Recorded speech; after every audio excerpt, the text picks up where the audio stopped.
Hey, what's going on? Welcome to Built for the Stage podcast. This is Joe Roscoe, founder and host of Built for the Stage, Broadway's #1 fitness platform with clients in over 20 Broadway shows, clients on the West End in London, Disney productions in Tokyo, Australia. We're everywhere. We'd love to have you. Jump on builtforthestage.com. You can try a free trial working with me on an interactive fitness app. All right, let's get on to our special guest. They've been a bit busy, just opened their second original Broadway show with Lempicka. Can't wait to chat with them about it. They also have dabbled in fitness with us here at BFTS, recording 690 sessions of training. They've done plenty of training on their own, but BFTS specifically just had to shout that out because it's hella impressive, as the Californians like to say.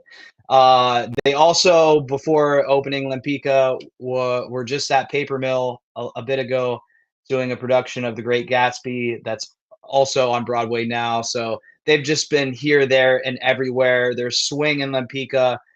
They're near and dear to our hearts here at BFTS. Please welcome to the podcast, Julio Ray.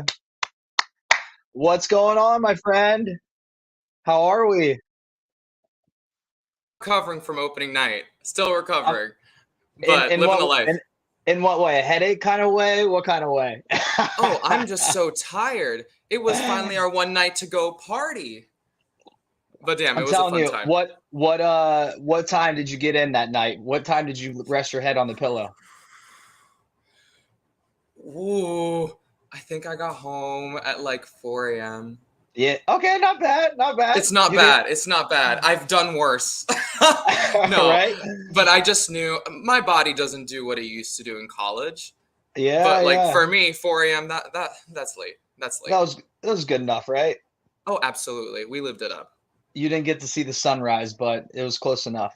Yeah. Well, first off, before we jump into all things Lempicka and your experience of just opening that show, let's get into important things about yourself. So, important question: dogs or cats? Ooh, dogs, without a question. Dogs. Yeah. Okay. I It. love cats because many of my friends are cat lovers. So I know how to Okay. appreciate a cat. But Okay. I would rather have a dog. Okay. We have the menu in front of you, and there's only two items: pizza or burgers. Which one are you gonna pick? Classic pizza, classic burger. It could be, you can let us know like what you're gonna put on it, what it's gonna be. You just gave me a really difficult question. Mm-hmm. Um, I think pizza. Sure. Let's go with pizza. Okay. Once you can kick your feet up and take some time off, whenever that's gonna be, what's like a vacation? What do we have in sight of like where you want to go sometime? I need to go somewhere with sun. I need to be on a beach. I need to have a margarita in my hand. I want to be in a Speedo and I want to come back looking tan. Okay. That's all I want. Any beach or country or city or anything in mind? I'm originally from Puerto Rico, and it's been a very long time since I've been back, so I need to go to San Juan again. Okay, there we go. Yeah. We're going to go back to dinner because I love eating. You have a reservation and it's for two. So for you Okay. and a guest, the guest can be anyone you want, living, deceased, a real person, a cartoon character, anyone you want. Who's going to be at dinner with you? I need to go to dinner with Cheetah Rivera. Okay, She let's make it happen. Yeah, no, she's one of my idols. She's been one of my inspirations and someone I've looked up to my entire life. So Okay. Amazing. All right, I just wanted to shake us loose a bit. That was fun. Let's rewind. Okay, so you said you're from Puerto Rico originally, yeah?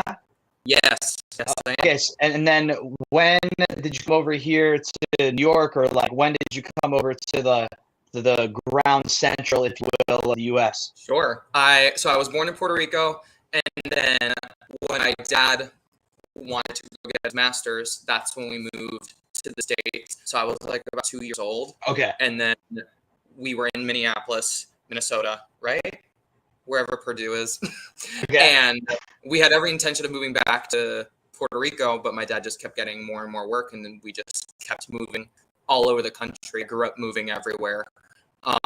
went to NC University for college, and then I graduated 2019, moved to the city, and then a few months later, the pandemic hit. Amazing. Well, yeah, you had quite the slew of events when you moved to New York. Pandemic hit, but then just years later, you shook the dust off and opened your first Broadway show in Bad Cinderella. Yes, I did. Rewinding to Penn State, was that when you're like, oh, I'm going to go to college to Penn State and just study theater, or when was this theater thing beginning for you in life? A dancer when she was growing up, and she had me young and always knew that she wanted to put me in dance class. And my dad has always loved playing the guitar, so music and like performance art to a certain degree had always been in my circle, but never did we think that I'd be obsessed with musical theater. And so then I did my first musical in like third grade, and I just got bit by the bug. Never thought I could make a career out of it. And then I had a drama teacher my freshman year of high school, who I told him I was going to be moving away after 1 year with him.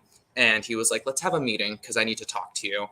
And he sits me down like a couple weeks before I was going to head out and leave Virginia. And he goes, you have something and you need to hone it, because if you do it the right way, you're going to be unstoppable. And he just like instilled this like confidence in me. And he was like, I don't do this to just anyone. And what this career path is difficult and relentless. But if you want this, you can be successful at it. Oh, we all need these people on our lives. God bless them. I fully agree. I still talk to that teacher to this day. They are the only high school drama teacher that like taught me true fundamentals of acting. Like I still look back at like what I learned in that time.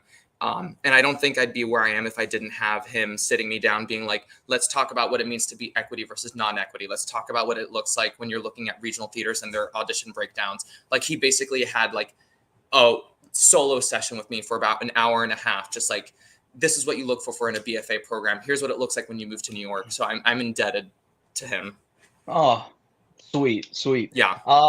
Okay, so you go to Penn State, you study there for 4 years, and then you move to New York, and all the drama happens with the pandemic. And then we go to like I said, your first Broadway show with Bad Cinderella and now Lempicka. Besides being talented, you're obviously talented because you wouldn't be on the stage if you weren't. What are some attributes of yourself that you think have also included included the efforts to your success besides being talented? Maybe an experience you've had that kind of, again, like maybe with your teacher, just something in life that happened that instilled other types of mantras or habits of yours that have led to success. Sure. I mean, my mom was very strict with me growing up, as most Latina moms are. And she was like, I'm not going to let you go to dance class, take your voice lessons, do the show unless you come home with straight A's. You will not get to do all these things unless your chores are checked off. If you're really passionate about it, show me that you're passionate about it and get all these other things done. And I was like, okay, great. So if I want to do this, I will have to do X, Y, and Z things. And the pandemic for me, it forced all of us to stop and just like think about what it is that we wanted in life and check in with ourselves mentally and physically. That's when I first signed up with Built for the Stage. I was like, I got to make sure I keep up in shape.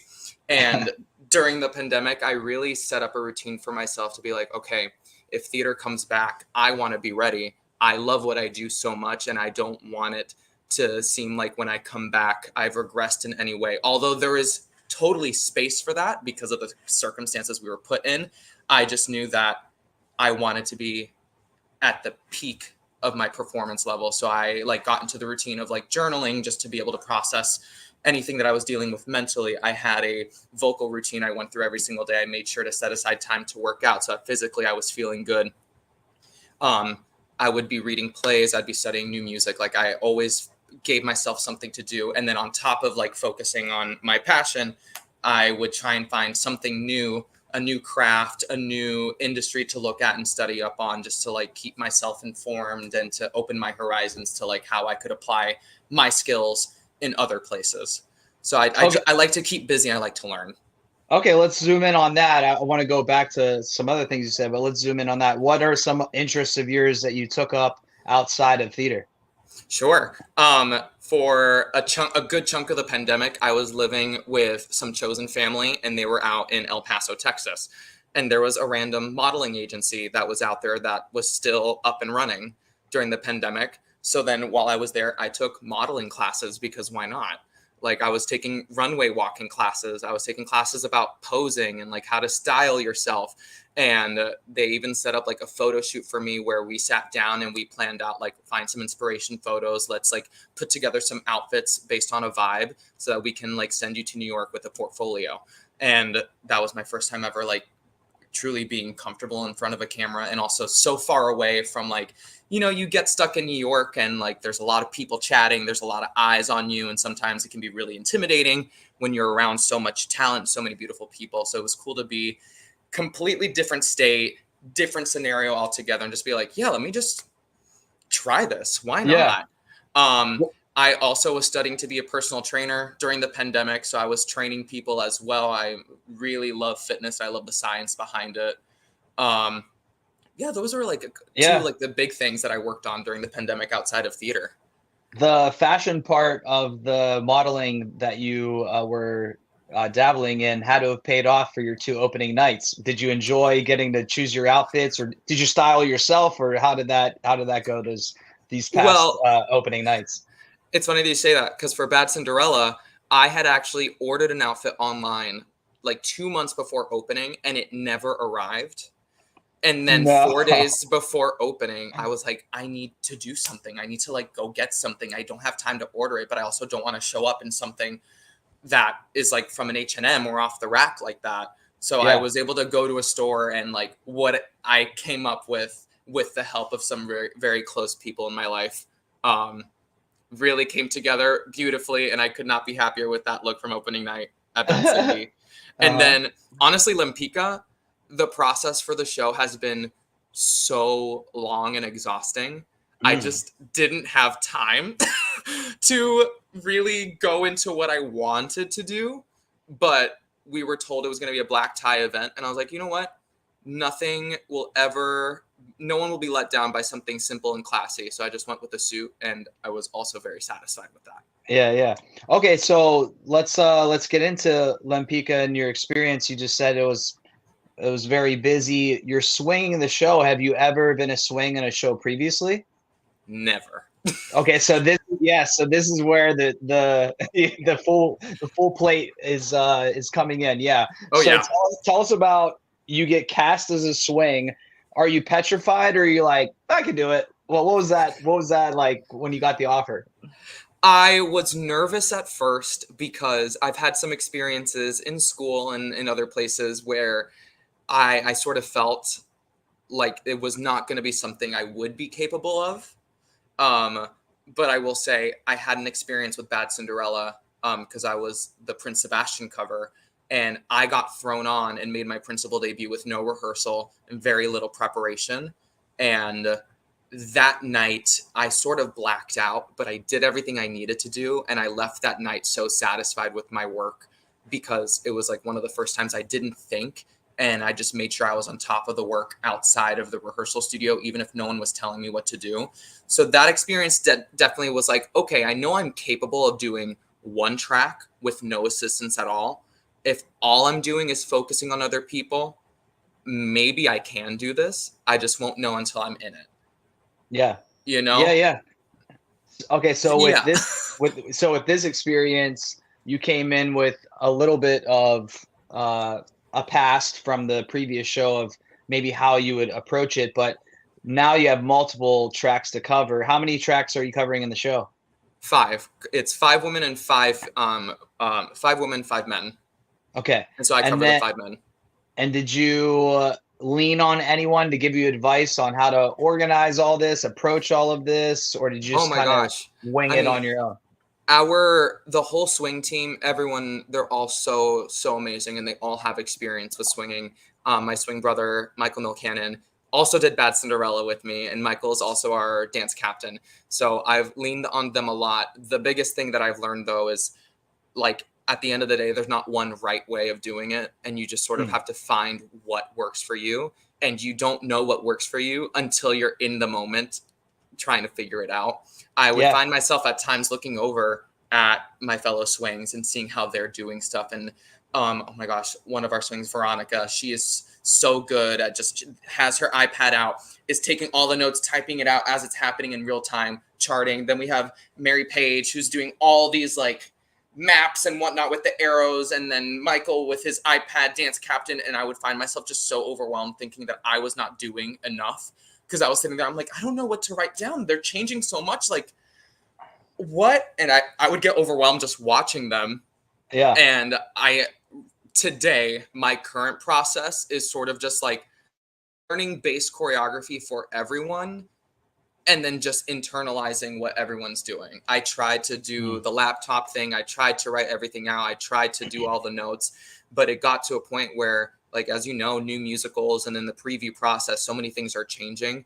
It didn't service me to write down all these things so many times if we didn't know what was going to stick. And more often than not, I'm pretty sure all the things that I do have written down, all of it's now incorrect.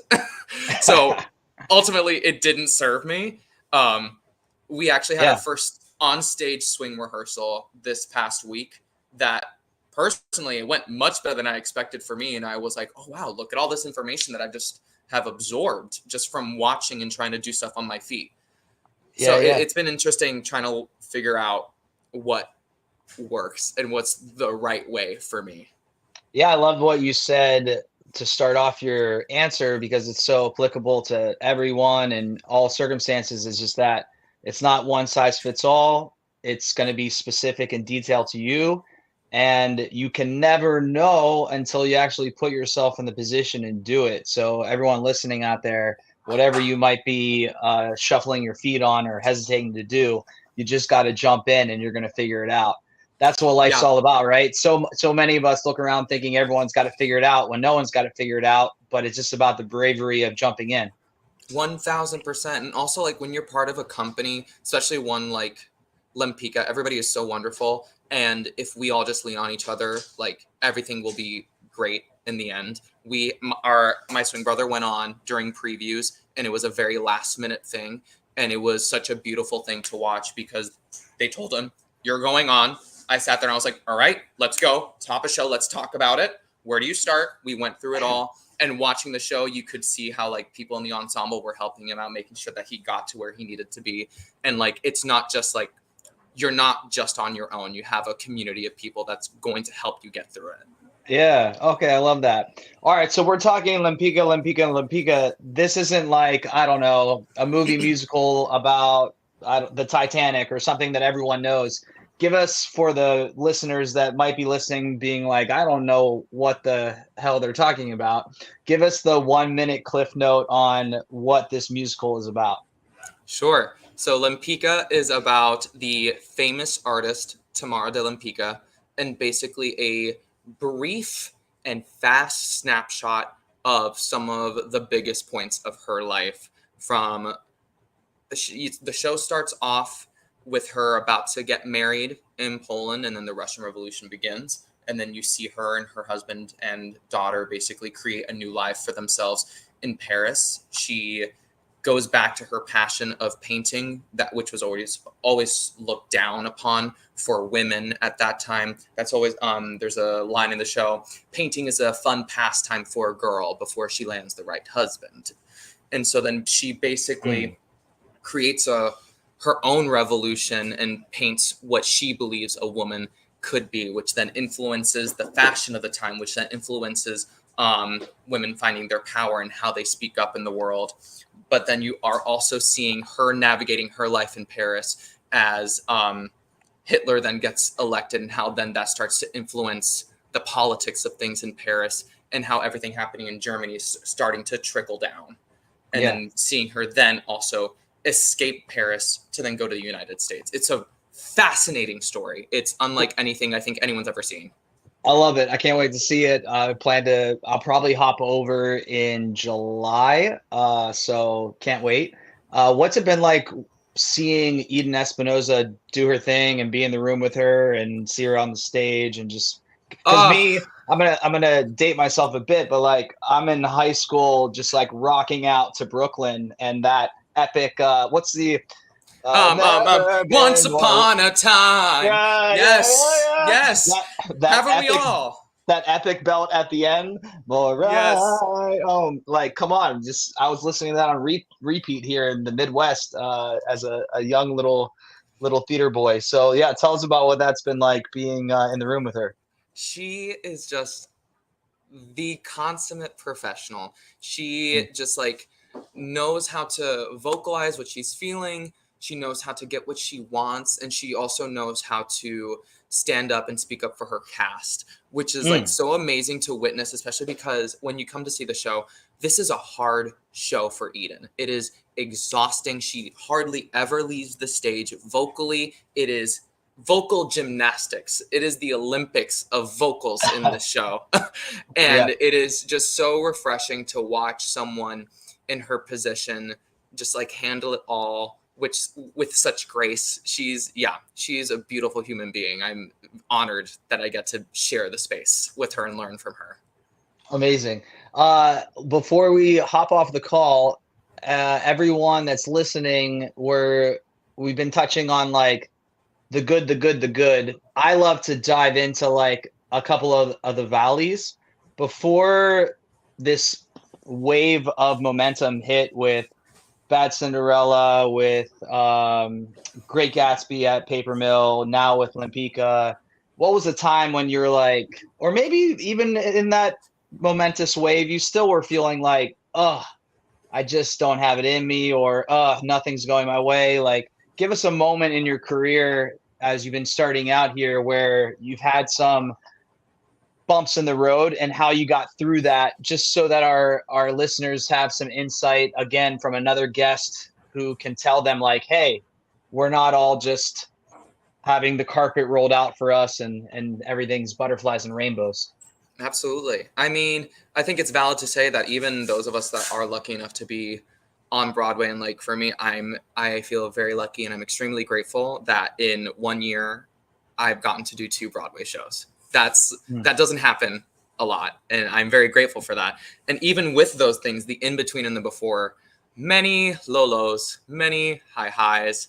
Because I mean, even looking back at Cinderella, we closed very early, and Mhm.